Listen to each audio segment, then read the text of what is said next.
Alright, so what we have done in the last class, can anyone tell me?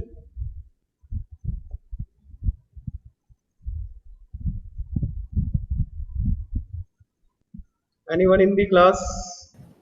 We were discussing deciles, percentiles, and quartiles, Okay, so we have done with that, right? the We have, continuous forms of yes, sir. The continuous forms of quartiles, decals, and percentiles. okay. So today we can start another topic, the fresh one. Let me share the screen.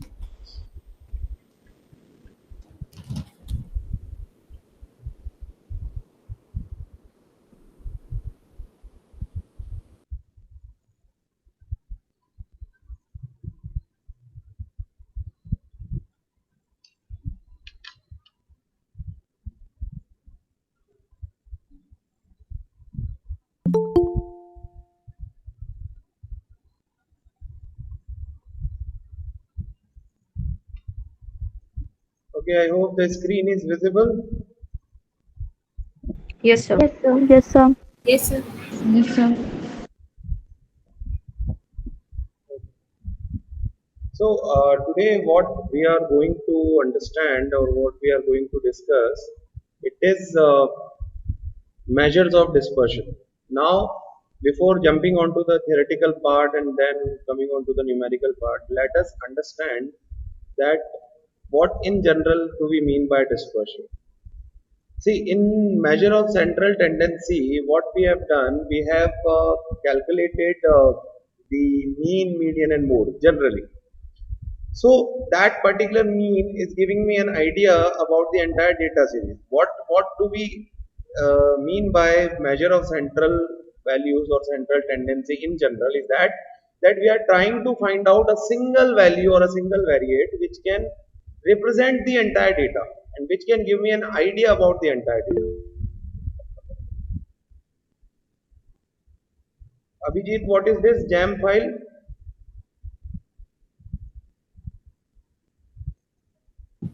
It's a mistyped, sir. Sorry. I just mistouched something. I didn't know actually what's that. Okay, no issues, no issues. Don't worry. Just ignore that. Okay. So what we were discussing, yeah. So that single value has given me an idea that if the mean of something is there, that you can suppose if I'm saying that mean salary in a particular organization is 35,000 rupees per month. So from that 35,000 rupees per month, you are getting an idea that there are certain people who are earning more than 35,000 and there are certain people who are earning less than 35,000. But you have a rough idea that the people over there are earning somewhere near about 35,000 or 30,000 or 25,000. But why do we need to understand this? I mean, this single mean sometimes may not be sufficient to give you a correct interpretation about the data. Now, how is it possible? We will take one small numerical example and we'll understand that why sometimes just believing on the single value and getting an idea about the entire data series might be wrong or might be misinterpreted because of the variations, because of the dispersion. It might happen that from the mean of 35,000, you have given the conclusion that the people over there are earning somewhere around 35,000, that is 30,000, 25,000, or 40,000, 42,000, or 45,000. But because of the some values, you are getting the average at 35,000, but you might find that there are many people who are earning only 2,000 rupees per month. So, giving the interpretation on the basis of 35,000 about the people who are earning just 2,000 rupees monthly is not the accurate data. So, accuracy of the data is completely ignored or finished. So, that is why we need to understand measures of dispersion. Dispersion gives us the idea that if the central value is there, so your entire data is how scattered the data is near about the central value. How scattered in the sense that what is the deviation of the entire data series from this mid value or this mean value. How many numbers are there who are to what extreme, to what range they are varying from 35,000 or from a mean or a median or mode. So this is the general understanding. Now let us first understand what is the meaning of measure of dispersion. The dispersion is the measure of variation of the items. This definition is given by statistician A.L. Bolle. So he has given a single line definition that dispersion is nothing but it is the measure of the variation of the items. We are trying to measure, we are trying to calculate the variation in the items, that is there any particular variation, and why the variation is important. Just wait for 10 minutes, I'll tell you that why do we need to find out, why do we need to measure the variation among the items, among the observations. Just wait for 10 minutes. We'll take one example and you'll understand the importance of measuring the dispersion. The second definition says that dispersion or spread, just a second. Yeah. So dispersion or spread is the degree of the variation of variables about a central value. Now this central value can be x bar, this central value can be median, this central value can be mode, it can be anything. In general, it is mean, but you can find out the variation of the different data, different items, different observation about a central value. And central value can be either mean, median, or mode, or some other value you are trying to find out the variation. That how that you have a data of 300 observations and you want to find out that how these 300 observations are actually varying, how they, what is the variation of these data from a central value, from their mean. So this is what we do in the measure of dispersion. Theoretically clear है? कोई problem? Yes class, any problem in the definition? No, sir. No, sir. Okay, just give me a minute. Yes, sir. No problem. So now, in general, it is the extent to which the items vary from some central value. This is nothing but the repetition of the earlier definition which we have discussed in the previous slide, that it is the extent to which matlab to what extent, to what limit the different items, the different variables, the different data sets are varying from a central value. And central value is nothing but either mean, median, or in some cases it is mode also. So to what extent they are varying and why it is important, why do we need to measure or check the dispersion? Because an average is more meaningful when it is examined in the light of dispersion. Please remember this line. The theoretical answer to the question that why do we need to measure the dispersion, why do we need to check the dispersion if we have calculated the mean, why do I need to calculate the measure the dispersion. So the answer, the theoretical answer to this is that an average is more meaningful when it is examined in the light of dispersion. When you calculate average along with the dispersion of the data from this average, your interpretation become more meaningful than calculating only average, right? Now, why? So let us take one example.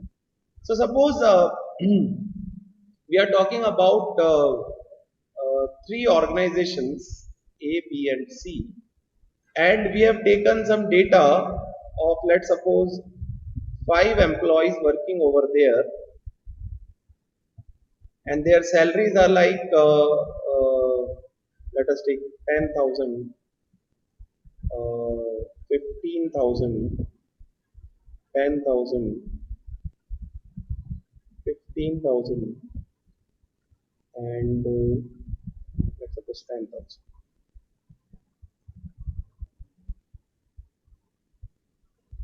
There are three, we have taken one example. So there are 3 companies and we have taken the salary of the 5 employees, let's suppose, and these are the salaries. Second, we have let's suppose 20,000, 10,000, uh, 25,000. How much is it? Okay, 20. Then let us take it as okay. Let's 10,000. Just a second. Let me remove it.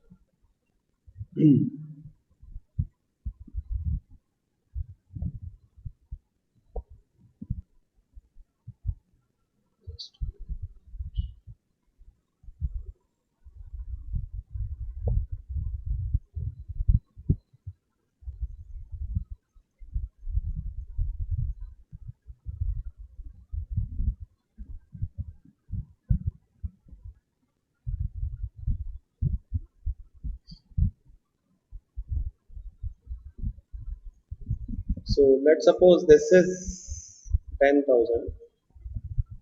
This is 20,000. Then 5,000. 5,000. 10,000. Now over here, let's suppose the salary of first person is 35,000, 1,000, 1,000.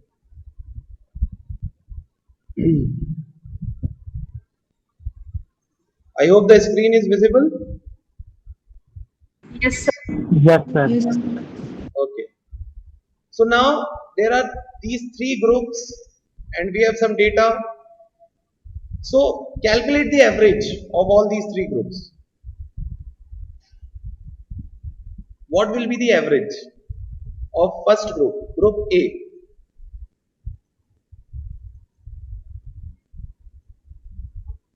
Sir, 12,000.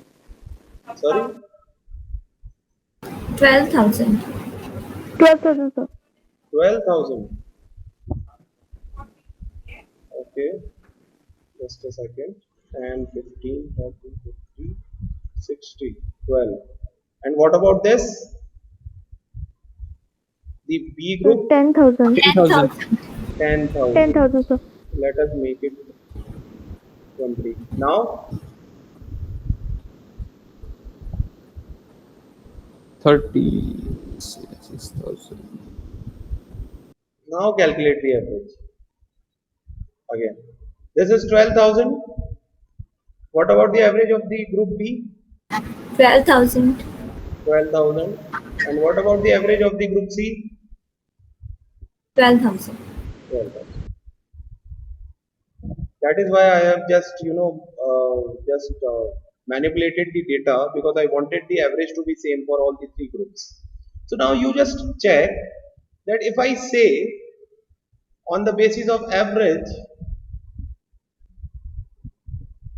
all the data in group A, B and C are same, or we can say that if it is the data of the salary, can we say that salary in company A, company B and company C are same? Can I say so?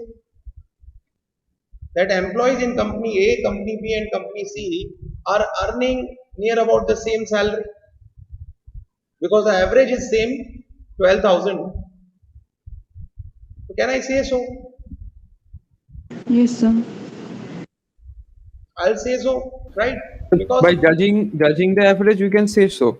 yes, if I only have the average, suppose I have not given you this data and I have just given you this averages only, just this highlighted part is given to you and said that the average for A, B and C is 12,000 only, can you comment that yes, the salary in company A, company B and company C are same because the average is 12,000 for all the data and number of observation taken are same for all the three groups. But when you check the data, can you again agree with the fact that the salary in all the three groups, all the three companies are same? If I have given you this data also now, you have this table with yourself, still you will say that salary in all the three groups are same? No, sir. No, No. sir. Why? Because in group A, there is a near about, all the salaries are just near about this 12,000. So you can interpret that, okay, the average salary is 12,000, so some salaries are near about 12,000, which is 50, I mean greater than 12,000, which is 15,000, and this 15,000, and some are less than 12,000, so 10. It is okay to say, interpret this, that the average salary is okay.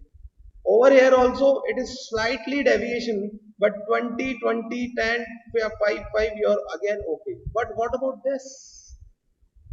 Deviations are there also, but they are minor deviations. Over here also you can say moderate deviations. But what about this?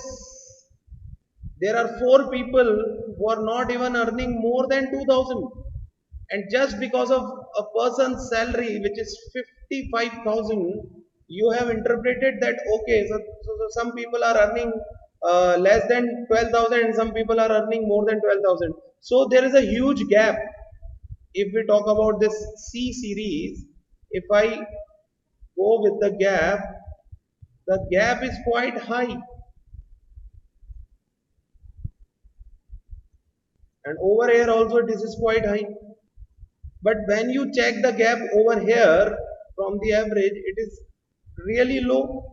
And over here it is low to moderate.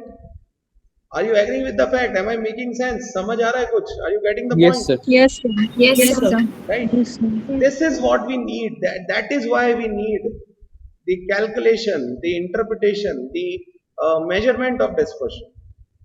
We always study many topics in any of the subject. But if we understand that why do we need to study this, what is the requirement of studying this, then it becomes easy to understand the topic. And that is why this example I have taken this. That is why I have spent around 5-10 minutes in making this data like this only. A more clear example could be that if I can make it like okay, we can have another example in later slides. I'll tell you that example more clearly. But are you getting the idea from this example? That giving the interpretation only on the basis of the average will not be sufficient sometimes. When you check the data, data in the group C is clearly indicating that if you are interpreting that the people in the company C or the people in the group C are having a salary near about 12,000, then you are giving a totally wrong interpretation. You are giving a totally wrong interpretation. Is it clear to everyone? Yes, sir. Yeah. Now, second point, one small objective question. I mean, if you go for some statistics competitive examination, you might find one small objective question which I always discuss while discussing this. That uh, which measure, which measure? Let me clear this a bit. Okay, just a minute.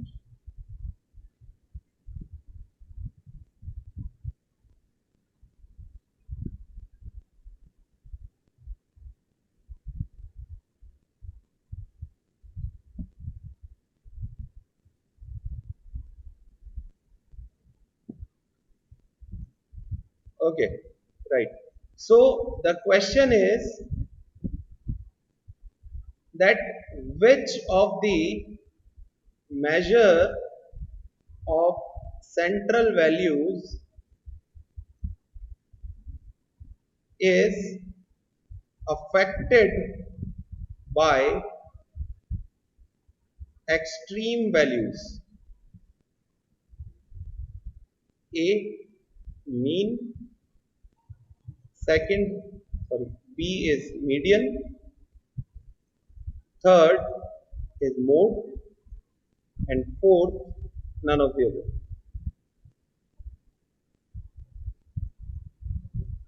Yes, post your answer into the chat box. A, B or C? which of the measure of center values is highly affected by the extreme values? One answer has been received. A. Ratrika is saying A. Nishita is saying, I think it is mean, which is A. So Ratrika has chosen, has said median and then chosen A. So which one we should consider? Because median is at B, not A.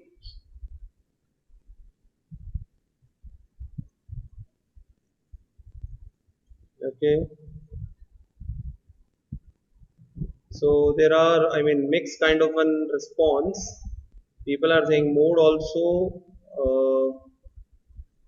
and some people are saying, I mean, whatever people have responded, many of those have said mean, few of those have said median, and a few of those have said mode. So majority is going with mean. Okay. So how many people have answered till now? 1, 2, 3, 4, 5, 6, 7, 8, 9. So out of I think almost everyone has answered. So the people who have said, first I want to talk to the people who have said median. How can you say that the median is affected by extreme values? Yes, Sir, Aratrika, you have because said median. yes, sir. Yeah. So because median lies in the between, so it's dividing into two half. One is the lower half, one is the higher half. So it will be the like most Do you affected by know? extreme. Okay. Do you know what do we mean by extreme values?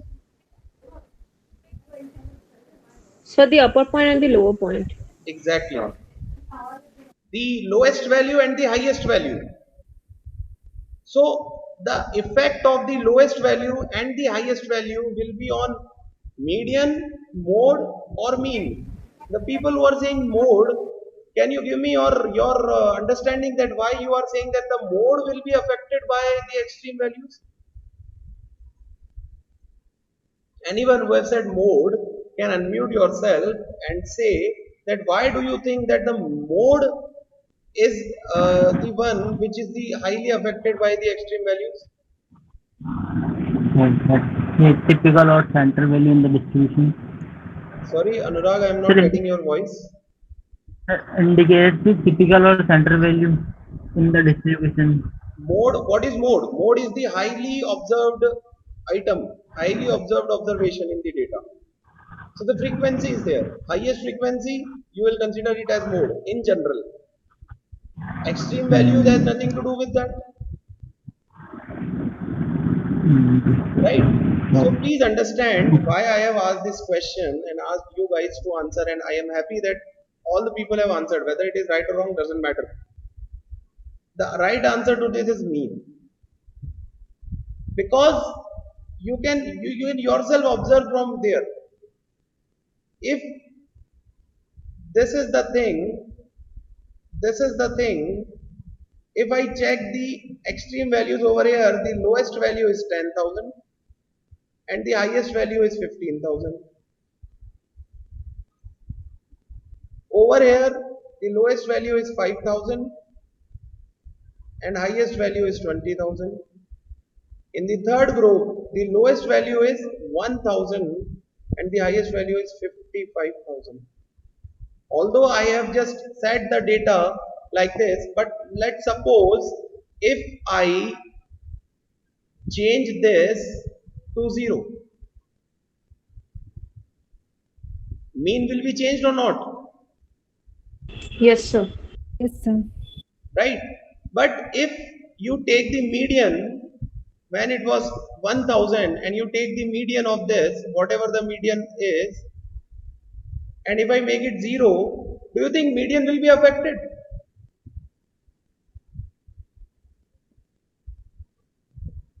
Yes? If I stay with 1000 and you have calculated a median for this data, you have arranged it in the ascending order, so 1000, 1000, 1000, and then 2000 and then 55,000. You have arranged it in ascending order, left 2 over here, the median is this.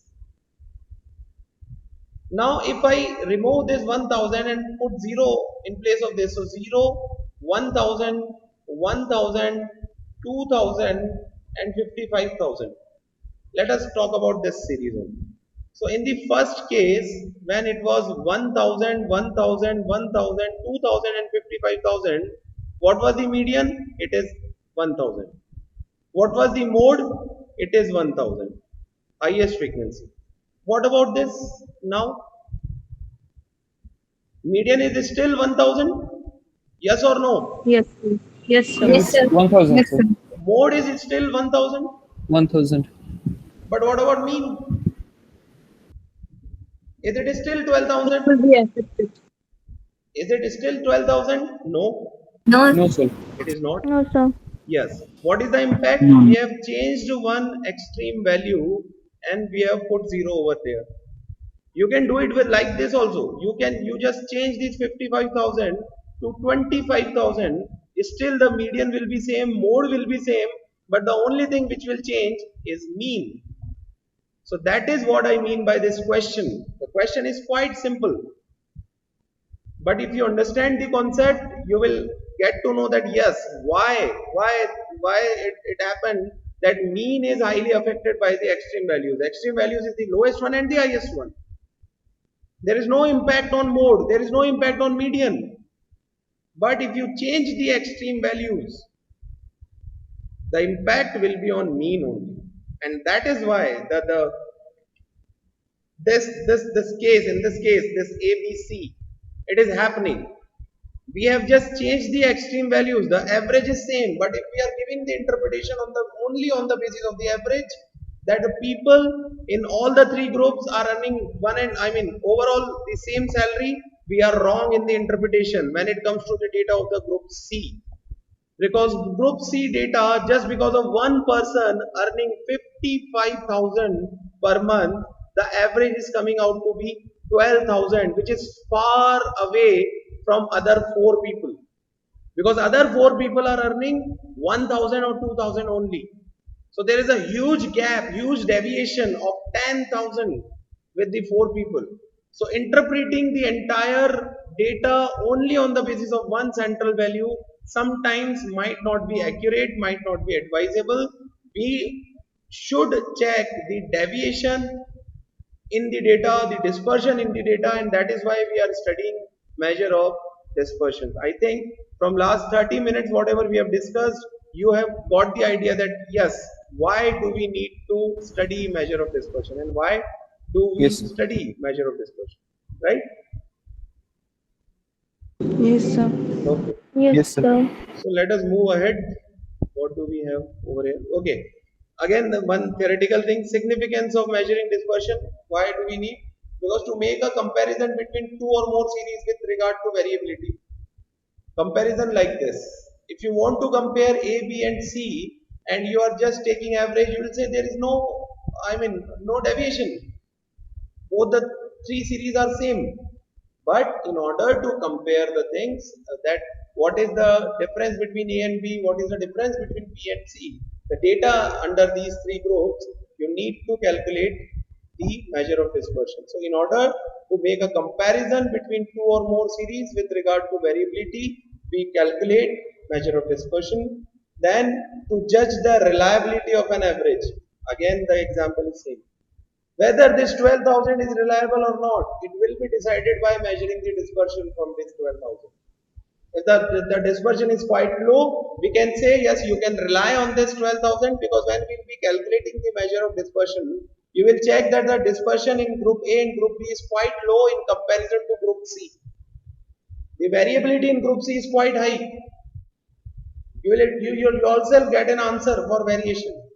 So when you calculate the dispersion, when you measure the dispersion of the data from some central value, you are able to judge the reliability of an average, reliability of a central value, that whether I should rely on this particular value or not. Third, to facilitate further statistical analysis. This is something that if you want to go for further analysis, further applying some statistical tool, it facilitates us that yes, this tool can be used or not. I hope all the three significance are clear. Not Yes, theoretically, sir. Yes. practically, Yes, sir. right? Okay. Okay. Then the important thing, that is the types of measure of dispersion. So measure of dispersion can be broadly classified into two categories. One is absolute measure of dispersion and second is relative measures of dispersion. Whatever tools, whatever formulae, whatever techniques we are going to study, all those techniques are clubbed under two categories. One is absolute measure of dispersion and second is relative measures of dispersion. Now, what do we mean by absolute measure of dispersion and what do we mean by relative measure of dispersion? I request you guys for 2-3 minutes to go through this slide, read it by yourself. I am sure that you can get the basic idea and then I'll tell you the general meaning. But first, I want all of you to read this, whatever is written on this slide about the absolute measures of dispersion and relative measures of dispersion. Just go through this. Just read it.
Just let me know when you are done reading this.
So done reading but didn't understand that much.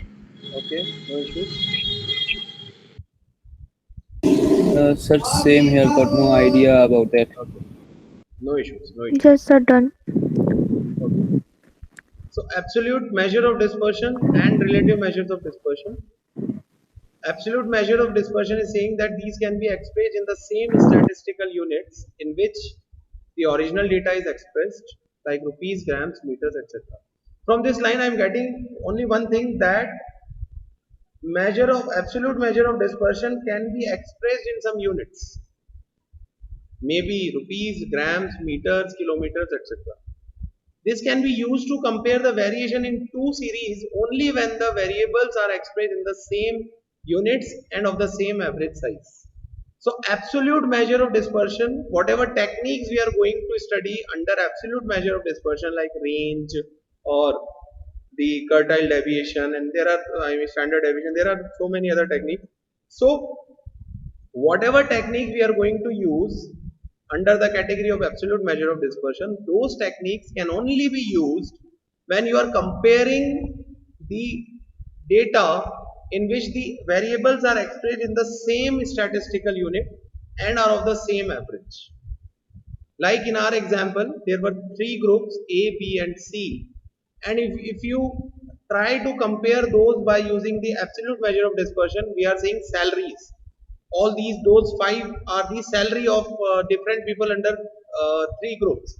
So that data is related to the salary, which can be expressed in which unit? We'll be expressing salary in which unit? Rupees or dollars, whatever it is. Rupees, yes. So Currency. all the three data series are expressed in the same statistical unit. First condition is fulfilled, that is rupees, and they are compared because they have, all these three have the same average size, which is 12,000. That is what absolute measure of dispersion. So what I am trying to explain you guys from this definition, that absolute measure of dispersion can only be used to compare two or three or whatever that number of data series you have, only when they all are expressed in the same statistical units and their average is same. Is it clear? Yes, sir. Yes, there was someone else also who said that I have not understood. Have you got this now? Apart from Abhijit, I am talking to all the people in the class. Can you just explain a bit again? Sorry? Can you explain again, sir? The thing is that absolute measure of dispersion we use only when we try to compare the different data series, the two data series or three data series, if they are expressed in the same statistical unit. If you are trying to, suppose the data is related to some distance, there are three different flights, flight A, flight B and flight C. Let me take you back to the example. Let us correlate that example with this definition. So suppose this data is related to the distance covered by three different vehicles, vehicle A, vehicle B and vehicle C, in these five trial runs, trial run 1, trial run 2, trial run 3. So all these data is related to the distance. So distance will suppose will be measured in terms the statistical unit. Let's suppose it is in kilometers. So in first run, vehicle A has run 10,000 kilometer, vehicle B has also run 10,000, but vehicle C has run 55,000. In the second trial, vehicle A has run 15,000 kilometers, vehicle B has run 20,000 kilometers, vehicle C has run only 1,000 kilometers. So all the data which you are trying to compare, there are three groups A, B and C, and you are trying to compare the data in these three groups. The first condition is, if you want to apply any technique from absolute measure of dispersion for comparison, you should be sure enough that all the data is expressed in same statistical unit. It should not be like in A you are expressing it in terms of kilometers, in B it is expressing in terms of rupees. So there will not be any comparison. So the required condition, the most mandatory condition for using the absolute measure of dispersion is that the all the data series should be expressed in same statistical unit and their average should be same. So over here the average is same, 12,000. So we can use any of the technique from absolute measure of dispersion to compare the series A, series B and series C. Is it clear now? Yes, sir. Okay. Then we have the relative measure of dispersion. Relative measure of dispersion is nothing but the ratio of the absolute measure of dispersion to an appropriate average. What happens when we will be going numerically, you will be understanding this theoretical definition more clearly. Don't worry if you have any 5 or 10% doubt in all these theoretical definitions, just wait for the numerical part to start. So that 5-10% doubt will be clear by using the practical example. So relative measure of dispersion is actually the ratio of absolute measure of dispersion with an appropriate average. Suppose you have calculated range of something. So range is suppose 10,000. So absolute measure of dispersion is giving 10,000. So 10,000 divided by the average of that data series, which is let's suppose 1,000. So 10,000 divided by 1,000 ratio. So that ratio is called as the relative measure of dispersion, and very quite common and famous name for relative measure of dispersion is the coefficient of dispersion. Whatever dispersion you have calculated in average absolute measure of dispersion, if you take that along with some ratio with some central value, you will get a coefficient of dispersion. It is always independent of the unit of measurement. Can anyone explain me what do we mean by this always independent of the units of measurement? Why this line is being mentioned over there? So It is, because it will come as a constant value, like it will not have any units only, because it will get yeah, this with same ratio. It unit, will be getting. kilometer divided by kilometer, there will not be any unit. So that is why it is always independent of the unit of measurement. Relative measure of dispersion, and the reason for that, it is a ratio of the absolute measure of dispersion with some average value, let's suppose the mean. So absolute measure of dispersion divided by mean will give you a relative measure of dispersion, which is called as coefficient of range, because you have taken range as a absolute measure of dispersion. See this chart. We'll discuss this in the next class, but just go through this. Under the category of absolute measure of dispersion, we have 4 techniques: range, quartile deviation, mean deviation and standard deviation. And on the other end, in the category of relative measure of dispersion, if you closely monitor, what can you observe? That this is only the coefficient of the absolute measure of dispersion. In front of range, what we have written? Coefficient of range. Range. In front of quartile deviation, what I have written? Coefficient Coefficient of of quartile quartile deviation. deviation. In front of mean deviation, I have written coefficient of mean deviation. In front of standard deviation, I have written coefficient of variation.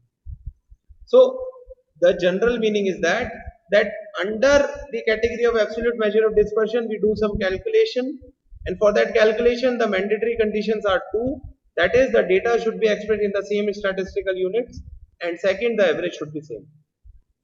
And then if we take the ratio of that absolute measure of dispersion with some average, maybe mean or median, we will call it a relative measure of dispersion, which is coefficient of the absolute measure of dispersion. Relative measure of dispersion is nothing but the coefficient of the absolute measure of dispersion.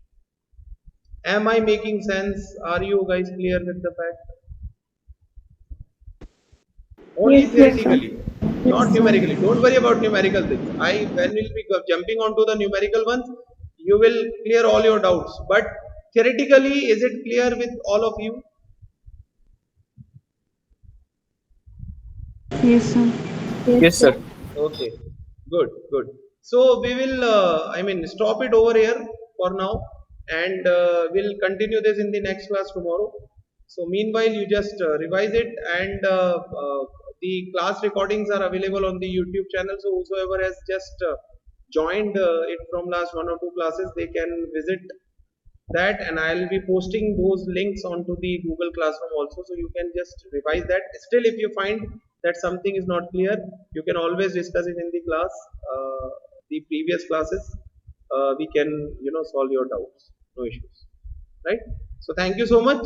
Test is scheduled Thank you, sir. and test code is being posted in the group. So please attempt that also.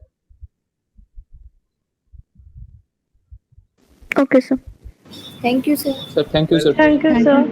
Thank you so much. Thank you, sir. Welcome.